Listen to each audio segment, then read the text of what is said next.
this one.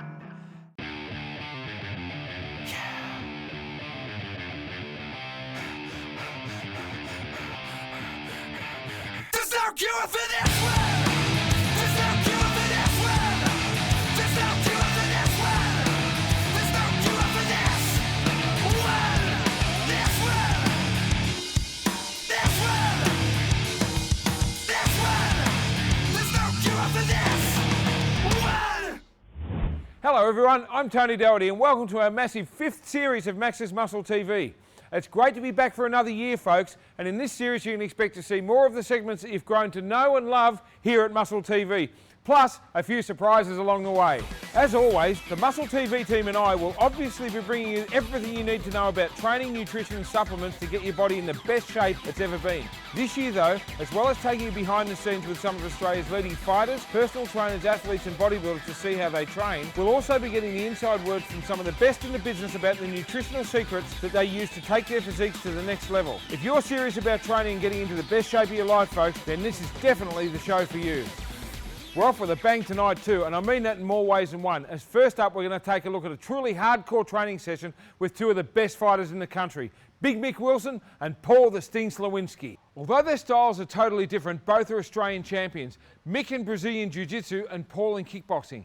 Another thing they have in common is their unrelenting, single-minded attitude to their training, as we're about to see firsthand when they take us through a brutal, blood and guts MMA workout with guest trainer Dirk Lamb.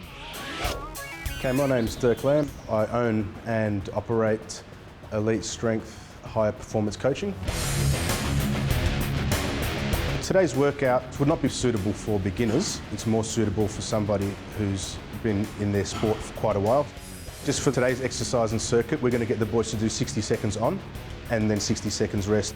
Using what we call the time sets, you basically get him to do a workload within a set parameter, and it has more of a carryover to what they'll be actually doing in their sport. So the first exercise I'm going to get the boys to do is a variation of a clean and jerk or a clean and press that people would see weightlifters normally do. It's used with a machine called a torsionator, where a barbell can slide into a slot.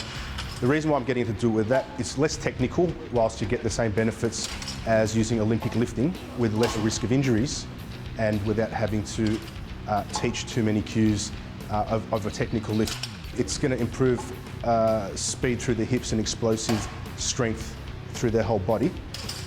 So it's going to be working pretty much all muscles of the body, but really it's going to concentrate on the lower half and getting a lot of spring and a lot of explosive strength. And the next exercise we'll be doing, again, it's on a torsionator. However, it's a twisting motion used for the obliques and the abdominals, and again for the hips. So the boys will be holding a barbell above their head and twisting side to side. For those who don't know, a lot of the movement produced, especially by stand-up fighters, obviously comes from their hips, from their legs, and involves a lot of rotation. Most of the work performed by a stand-up fighter, of course, comes from a rotational movement. For ground fighting, it does as well, because obviously when you're rolling on the ground, it's very unpredictable, and it has an application there as well. The third exercise we'll be doing today is using what we call a Bulgarian bag. And basically it's a sandbag with handles, and it has a U shape. So with that, you can perform many different movements. The one that we're going to be doing today is basically a floor slam that comes from the neck. So the bag starts from around their neck, and they're going to be using their abdominals, their legs and their arms to slam the bag as hard as they can into the ground. The bag the boys will be using today is around the 25 kilo mark. When you hold the handles, the weight is still hanging, so it produces longer levers, which basically makes it a lot more difficult to maneuver around your body. So in actual sporting situations, and in this case fighting situations, again there's an unpredictability about what you're doing, and you can't predict what your opponent's doing, and your body might have to move suddenly in different directions at high speed. And using this bag can get you used to that kind of movement in real time. Essentially, it's getting your body to move as one unit. A lot of people rely on sit-ups to get abdominal work and core work. Whilst that can have an application to a ground fighter, it's still very limited. This is going to teach your body to work as one unit. From the ground, when you pick it up, you're going to be using your legs and your arms, and then to smash it down again, the power is going to transfer from the legs through to the abs and out the arms which will suit a fighter. If you're doing it at basically full intensity, it's a highly explosive movement. The next exercise we get the boys to do is sledgehammer striking. It has a similar function to the bag slam that we were just doing with the Bulgarian bag. However, it's a little bit more taxing on the shoulders and forearms.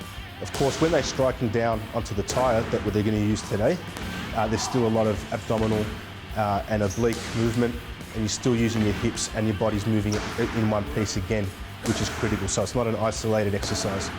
Again, they're going to be producing force from the feet upwards, and basically it's going to come out through their arms as they strike. So you're going to be using a lot of the lower leg up to the hips, through to the abs, lower back's working, the shoulders, the lat muscles as well, and your forearms, of course, because they're gripping and you're gripping it towards the bottom, they're getting overworked as well.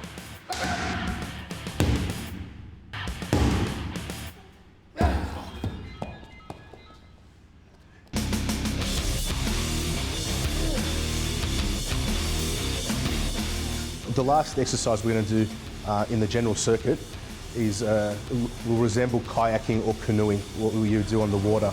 I'm getting them to do that for their core because they're twisting. They're going to be holding themselves at a 45-degree angle, which keeps constant tension on their abdominal muscles. And the actual rowing part, which is done with a barbell, and that barbell weighs 8 kilos, which is not much for guys of this strength. But if you do that movement for 60 seconds, it's going to burn, it's going to take a lot of stamina and muscular endurance to do so. And again, as fighters, I want to build that up into their shoulders, their wrists, forearms, etc. And that's what that's going to accomplish. To round off the routine, we're going to get Paul to do some bag work because he's a striker and a stand-up fighter. So he'll do some punching and kicking drills. And we're going to get Mick to do some specific resistance exercises that are going to help him with his work on the ground. So we're going to use the Bulgarian bag. This one's about 35 kilos. And we're going to get Mick to perform certain roles and moves that are done in actual Brazilian Jiu-Jitsu fight. The movement's called a sweep, and that's basically when you're on the bottom and your opponent's on top of you, where you can grab them by their shirt, their lapel, or the sleeve of their gi, and you push your leg into them, able to flip them either over or to the side to outmaneuver them or to take a position on top. Moving on to the next exercise, we're going to be doing a crawl that's accompanied with a plate push. So basically he's going to be on all fours. We're going to use a 20-kilo plate that we use on a barbell. With each arm he's going to push the plate and then crawl to the next position and perform the movement again. And we're going to get him to do that for 3 or 4 rounds as well. And the final exercise is basically what I call a quad crawl or quad drag, and that's basically dragging his dead weight just by using his arms, and he has to use his back muscles to pull himself across the floor. There's a lot of pulling that goes on in a Brazilian Jiu-Jitsu fight, and maybe that's the only way that you can get an advantage on your opponent or move through to perform one of your own moves on an opponent. That'll enable you to basically strengthen those muscles to be able to do that. Can I swing the camera? Work, yeah, cheers.